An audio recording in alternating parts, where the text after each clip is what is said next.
Assalamualaikum warahmatullahi wabarakatuh.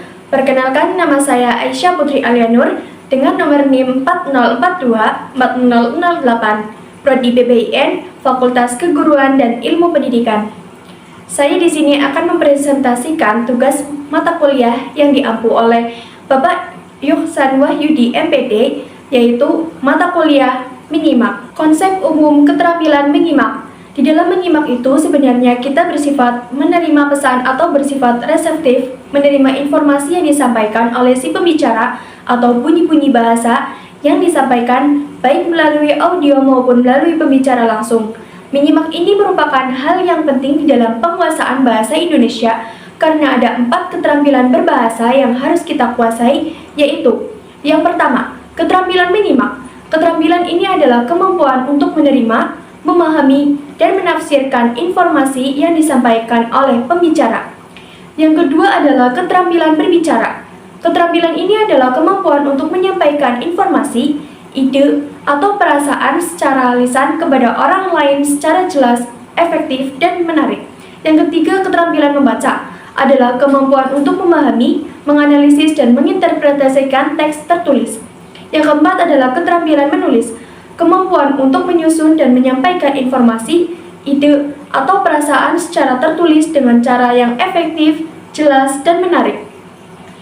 Keterampilan menyimak ini juga memiliki 4 langkah, yaitu 1. Proses mendengar. Proses mendengar adalah serangkaian tahapan yang terjadi ketika seseorang menerima dan memproses suara untuk pesan yang disampaikan. Yang kedua adalah proses memahami. Proses memahami adalah tahap dalam komunikasi di mana pendengar atau pembaca menafsirkan makna dari pesan yang diterima agar memperoleh pemahaman yang jelas.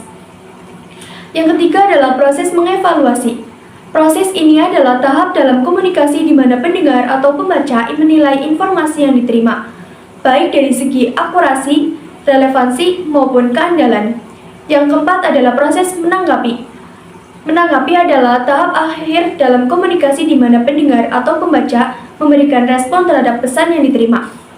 Hakikat menyimak adalah suatu rentetan proses, sejak proses mengidentifikasi bunyi, kemudian menyusun penafsiran, melakukan penyimpanan, hingga menghubungkan penafsiran itu dengan pengetahuan dan juga pengalaman kita. Oleh sebab itu, menyimak ini bukan hanya sekedar menerima pesan atau menerima informasi saja, tetapi kita juga lebih dari itu, kita harus memahaminya dan harus mengeksplorasinya atau menilainya dan juga harus menanggapinya. Kesimpulan dari materi tentang konsep umum keterampilan menyimak adalah bahwa menyimak merupakan proses aktif yang melibatkan penerimaan atau pemahaman dan penafsiran informasi yang disampaikan oleh pembicara. Keterampilan ini sangat penting dalam penguasaan bahasa Indonesia, bersamaan dengan keterampilan berbicara, membaca, dan menulis. Proses menyimak terdiri dari 4 langkah, yaitu mendengar, memahami, mengevaluasi, dan menanggapi, yang semuanya berkontribusi pada kemampuan individu untuk menyerap dan merespon informasi dengan efektif. Dengan demikian, menyimak bukan hanya sekedar menerima informasi, tetapi juga melibatkan pemahaman yang mendalam, serta evaluasi kritis terhadap pesan yang diterima. Sekian presentasi dari saya, kurang lebihnya mohon maaf. Wassalamualaikum warahmatullahi wabarakatuh.